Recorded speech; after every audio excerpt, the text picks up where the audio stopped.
Welcome, Boulder Biz Nation. If you're ready to stand out and get noticed, you're in the right place. Discover how to make an impact with your story and learn from the stories of successful leaders from around the globe as they share their own. Join your host, Aprille Janes, as she delivers what you need to take your business and your success to the next level. So welcome everybody back to the Boulder Business Podcast. I'm your host, Aprille Janes, and I'm passionate about story and using it as a business tool. You know, it cuts through the hype, it gives us valuable information, and more importantly, it lets us connect as people, real human beings. You know, facts, data, and studies are soon forgotten, but a good story that teaches us something stays with us. And that's why I love sharing with you the stories of entrepreneurs like yourself. And my guest today is Crilley Mallis. And welcome, Lisa. Thank you so much for having me. I'm really looking forward to getting into your story because you sound like kind of a kindred spirit here. I love schedules and systems. So let me introduce you so people know what it is I'm getting excited about here. Lisa is a time strategy visionary, and I love that title, Lisa. I love, because it is having that vision and holding that for people, that it's so exciting. And she combines her experience in education and coaching with a love for schedules and systems and time management to help create personalized and easy to implement solutions. Now, she believes that every one of us deserves the opportunity to live the life of our dreams. And that is achieved by feeling in control and in balance. You know, that crazy, I'm so busy feeling doesn't have to be a way of life.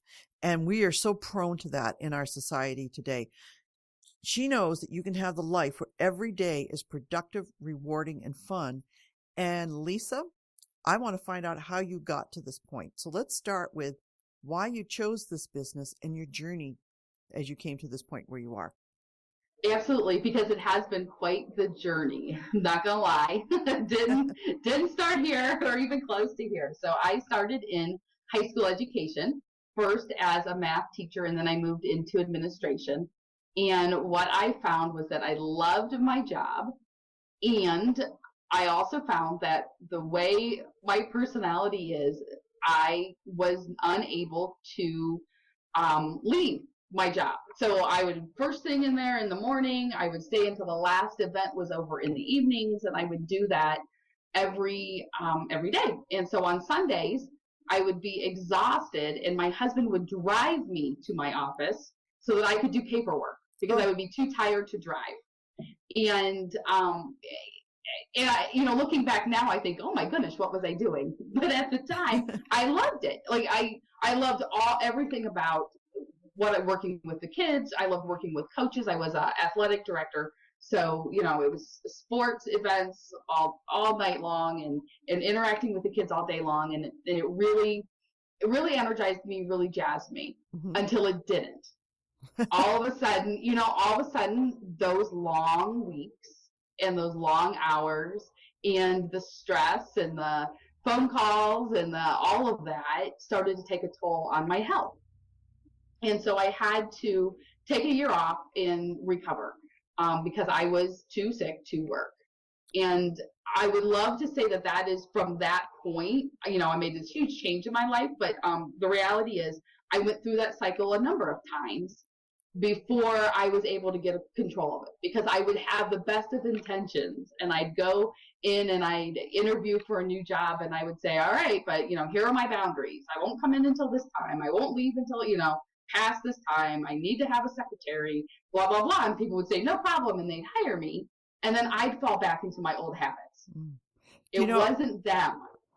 I can't tell you how many women I've had on this show who have done the same thing, where they've worked so hard that they sacrifice their health and a lot of other things that are valuable. So this is a story I know is resonating with my listeners, because I know there's a lot of us out there. So continue. I didn't mean to interrupt, but I just... No, absolutely. I'm happy for the validation. It's always nice to know we're not alone. And I built my business on that fact, so it's always good to hear it. But, during this period of time, I would hear in time management classes, people would say, when you say yes to one thing, you're saying no to something else. And I just believe they weren't as good with a schedule as I was. because I just thought, well, you just move things around so you can say yes to everything without realizing that I was saying no to my health. I was saying no to my family. But those things just seemed so far out there. They weren't that immediate meeting at 7 on, with this group on Tuesday, and another meeting, move it to 6 so you can get both done. And so as I went through that again, and then again, I thought, something needs to change, or we're going to keep doing this.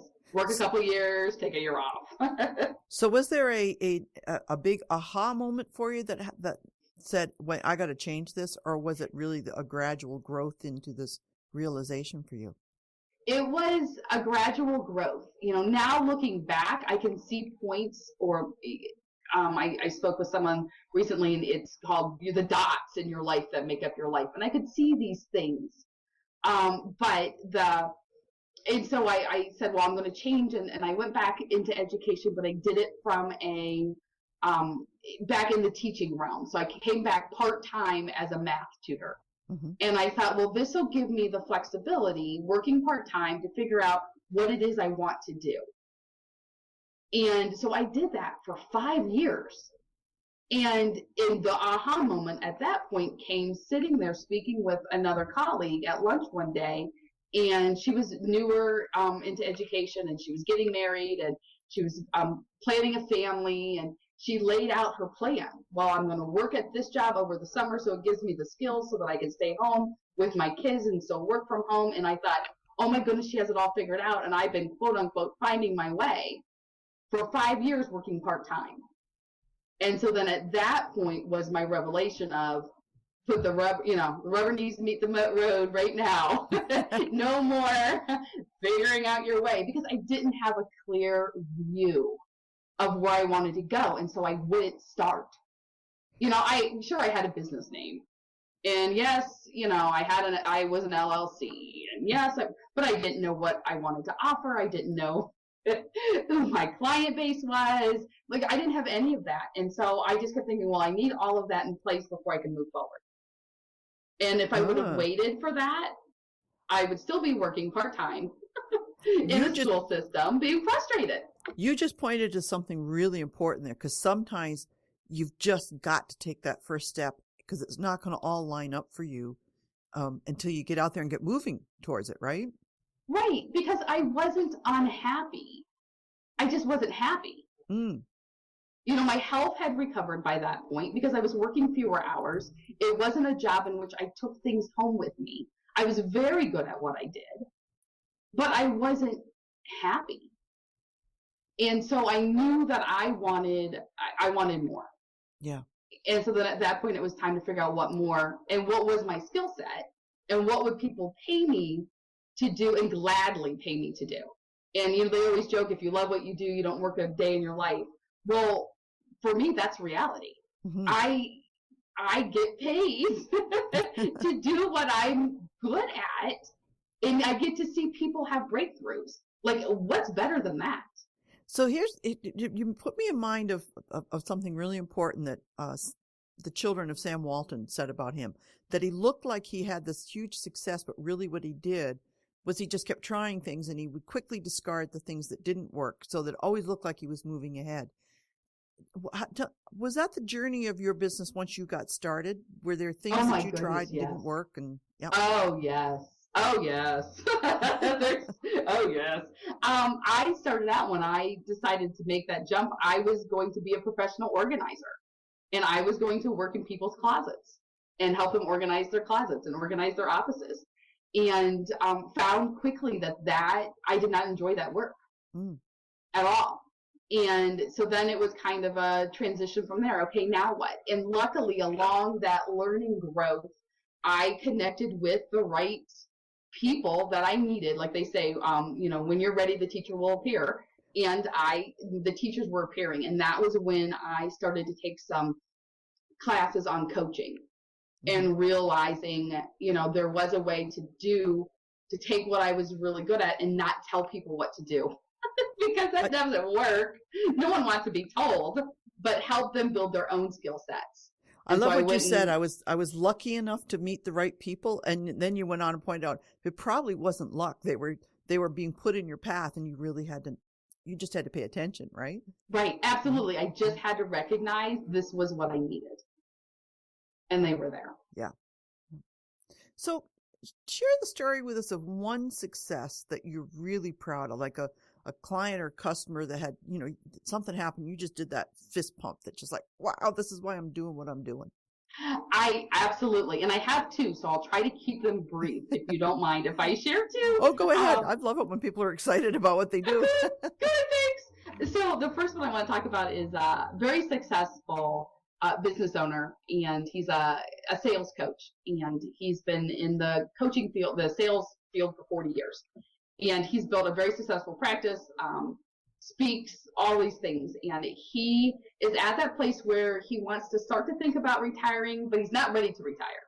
But he was working 6 days a week, and he didn't want to do that any longer. And his goal is to get down to 3.5 days a week, but he doesn't want his income to lessen. Mm-hmm. So keep the income the same or higher, reduce his work week almost in half. And so over a couple months, he has been able to get into the place where he's now down to 4 days a week.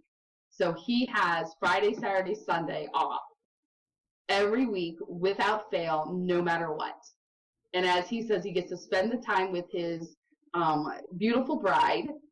And Friday is their honey-do list day. And so he gets done the things that she wants him to get done around the house. And then Friday night's date night, and Saturday and Sunday they spend together. Oh, wow. Sounds like a fabulous life.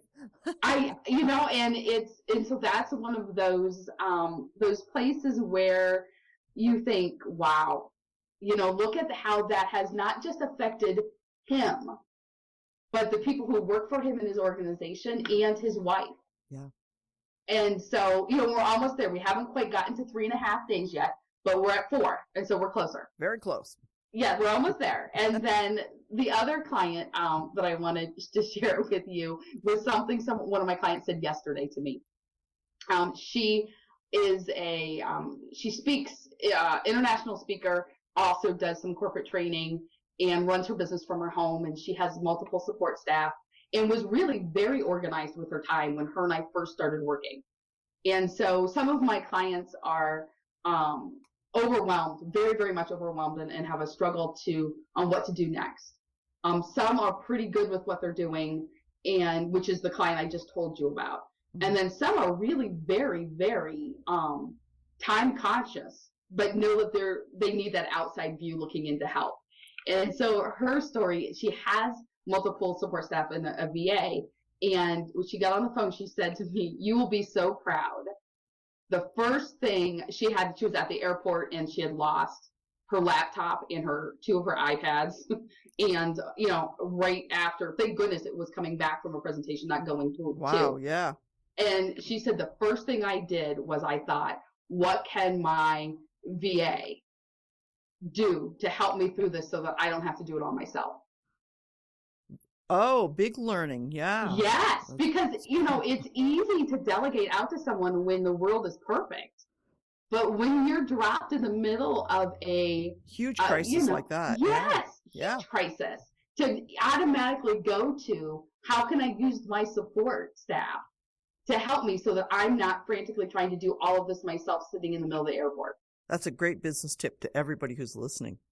You've got people, use them.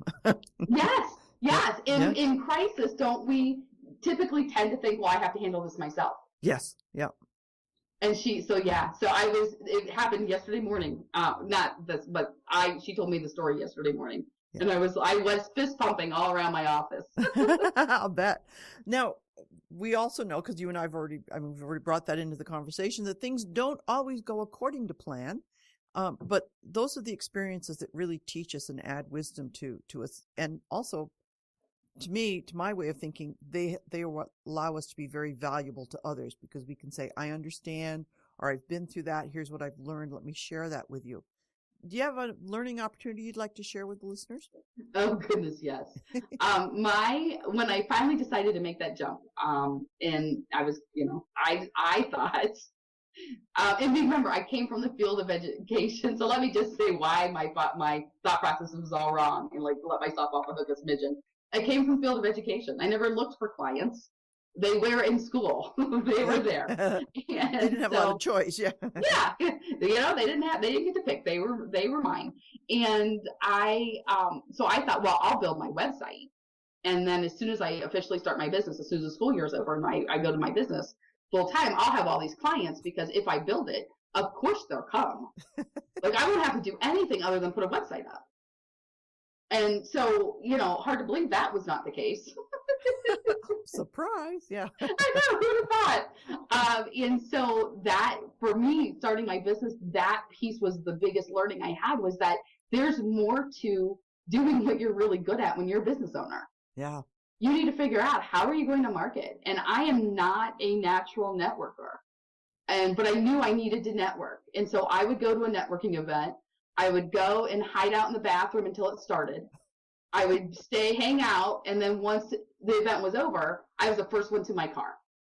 And then I would say, well, this whole networking thing, it doesn't work. It doesn't work. Yeah. I know I'm in the business of building relationships, but gosh darn it, none of these people are nice. Well, of course, there isn't anyone else with me hanging out in the bathroom. So, but it was that growing piece of how do you market your business and how do you find clients?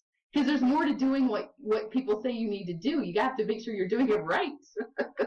Well, I taught a class around getting out of that. It's an employee mindset, and it's not a bad thing to have an employee mindset if you've got a boss who's bringing all that other stuff in for you. But when we go to our own business, we got to have that CEO mindset. And that is sometimes just totally invisible to us until we bump into it, like you just did, right? Right. And I had never thought of it quite that way, but you're absolutely right. Like I would think of networking things I went to for the school, and I would just sit around and talk to my friends. Yeah. Because you had nothing at stake. Right. So Lisa, tell us what your favorite quote is today. If nothing changes, nothing changes. We talked a little bit about nothing changing because you were, you weren't unhappy, but you weren't happy either. And that vision needed to get big enough to pull you forward. And until that changed, you were just, you spent 5 years with nothing changing, right? Absolutely. And that's what I love about at the top of of your podcast, you had mentioned, time, strategy, visionary. It is about the vision.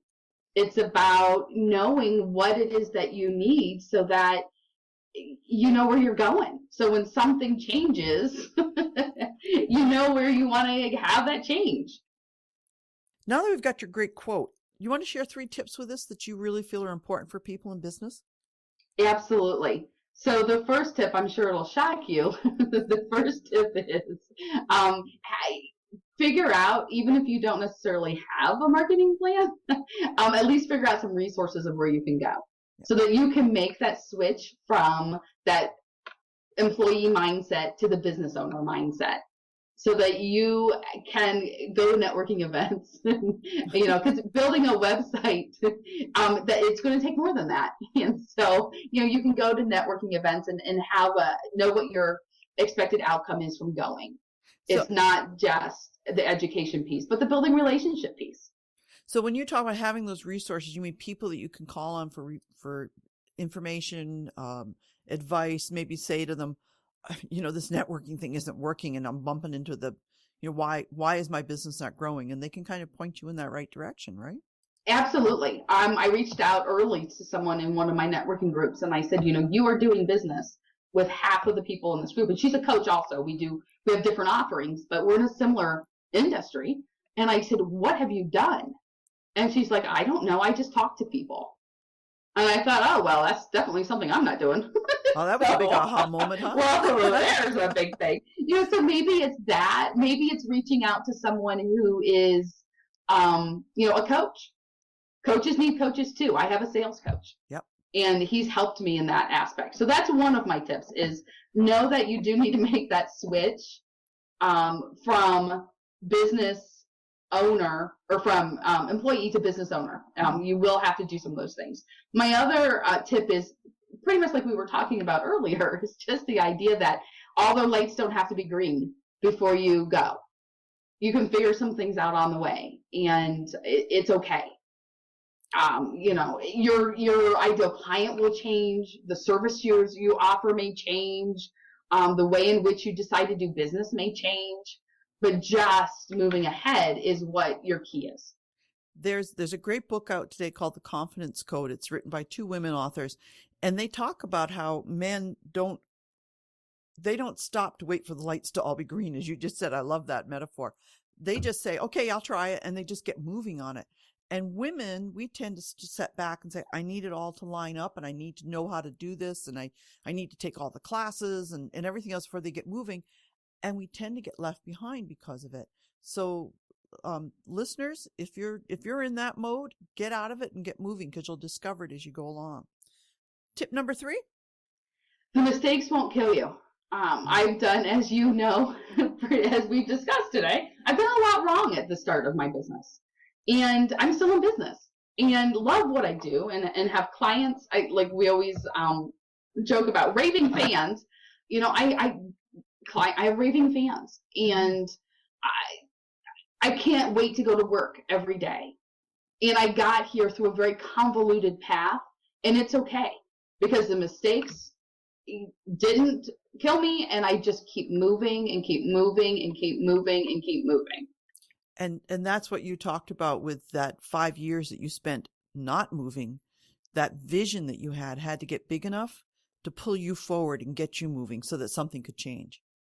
Absolutely. The idea of the pain of staying was worse than the pain of moving. You also, we had a little bit of a technical difficulty here, listeners, and the mics and everything. My mics on my end turned off, which shut off the recording. Lisa actually offered a 4th tip. And Lisa, do you remember what that was? You need to be able to laugh at yourself. And thank you. I thought that was brilliant. I didn't mean to put you on the spot. No, it's okay, because I was like, wow, something great came out of my mouth, and now I don't remember what it was. And in case you're wondering, laugh at yourself. This is typically how my day goes. All of a sudden, something great will come out, and I'll think, man, I wish someone would have written that down for me. But you have to laugh at yourself. Otherwise you're missing quite the opportunity each and every day. And as, I don't know, as unorthodox as it may seem, that is a part of my ideal client checklist. My ideal clients have to be able to laugh at themselves and not take themselves too seriously. And it helps if they can also laugh at me, or at least with me, but definitely they have to be able to laugh at themselves. Well, it seems like 3 and 4 go together really well. Mistakes aren't going to kill you. Just keep moving, and you got to be able to laugh at yourself. And it's easier to keep moving if you can see at least the irony in the situation of what's happening, right? Yeah, and I think that's a great word, because I think many of the times when I laugh at myself is I can see the irony. Yeah. Here we are talking about what are your tips for business, and you're like, do you remember what you told me? And I'm like, yeah, no. Not at all. You just have to laugh. I really related to your networking story, because I remember I sat when I first left my consulting business, and I used to consult with like big corporations, and basically you got a contract and you had a gig for a long time, and you worked along on that. And I thought I would just come home and do this, the website thing, and people would just pour through my doors. And then one day I realized I'd been sitting here in my office by myself for way too long. And I went out to go networking, and I remember coming home to my husband saying, there's people out there. And it was so exciting again to get out and reconnect with people. And I so loved connecting with you. Now, do you have a book you want to recommend to the listeners? Absolutely, I do. It's called Take the Icky and Scary Out of Sales, and it's by Hugh Liddle, Liddle. And when I was in that whole employee versus business owner mindset piece, and thought that, clients would just come running to me, those sales conversations were very difficult for me and very painful, I am sure, for my potential clients, because I was in that mode of I wasn't sure how to go about it to where I wasn't feeling pushy or sleazy. And so this is a place where I reached out, and, like I had said earlier, coaches need coaches too. And so I have a sales coach to help me so that when I have sales conversations, I can be problem solving. Because that's what it is. It's all about solutions and solving problems. It's, who knows what the solution may be. Maybe it's me, maybe it's not. But our goal is to find out what is your next step moving forward to living a better life, not browbeat them to buy my services, because that doesn't work. Mm-hmm. It's why I love Story. It's one of the first things that drew me to Story, was that it made the sales process so much more fun for everybody, because you could hear what their pain was. And as you develop experience and you get the great stories, you can offer hope to the other person through the story. Because if one person has made it, another person can make it. So for instance, Lisa, despite, sitting in front of your computer thinking it was all going to work and hiding in the bathroom when you were networking, you've just told some great stories that tell people, it's possible to get out of that mode and get moving so that something can change. I love how this is all tied together in your interview today. It's just been one wonderful pointing to get moving, get out of your comfort zone, and find what it is you need to be doing in this world. Right. It is. It's get moving. Mm-hmm. Anything else you'd like to share that didn't come up in our conversation before we close? The only thing is my advice to your listeners who are right now listening and thinking, oh, this sounds great. Take action. Do something. Don't just say, oh, wow, that sounds great, and then let it go. Take action today. If you're sitting there thinking, man, I'd love to chat with Lisa more, by all means, I would love to chat with you too. And so reach out to me. You can go to schedulewithlisa.com and book an appointment, and we can talk about your challenges and how to possibly move you past those. If you're thinking, man, take the icky and scary out of sales. Sounds like, exactly what I need. Then get on Amazon right now and get the book. Don't just listen and be done. Mm-hmm. Do something. Implement something from today. Really good advice. And actually, we're going to put all of this contact information, including the book, on the show notes page. So people can, the first thing you can do is just go right to the show notes, and you can figure out how to connect to Lisa. We'll have all her social media on there, and we'll have a link to the book. Please do that. And also leave a comment for Lisa, because I know she'd love to hear from you as well. Yes, very much so. Yeah. Thanks for sharing with us today, Lisa. This has been an enjoyable conversation, despite our little technical glitch and, all of those things that make life more interesting. That's exactly right. Thank you. I'm just thrilled my dog didn't bark. So there we go. Yeah, that's a big one. If you liked what you heard in this episode today, including the dog that didn't bark, there's lots more at Bolder Business. And I get about that, because sometimes I forget my cat is in here and he comes over and cries at the mic. So those are the wonderful things that happen that just make us realize it's real life. And that's what stories are about, real life. I have over 100 episodes now with great stories and information from guests like Lisa, as well as other resources on the website to help you get your bold on. It's boulderbiz.com. That's boulderbiz, B-I-Z, or B-I-Z if you're listening in Canada.com. And you can get in touch with Lisa, as I mentioned, by visiting the show page for this episode. And again, be sure to leave her a comment. If you want to make a living doing what you love, just please stop waiting. And as Lisa said, get into gear, do something. Get off the sidelines, get into motion, because the world really does need you to be bolder, to step out and bring your gifts to the world.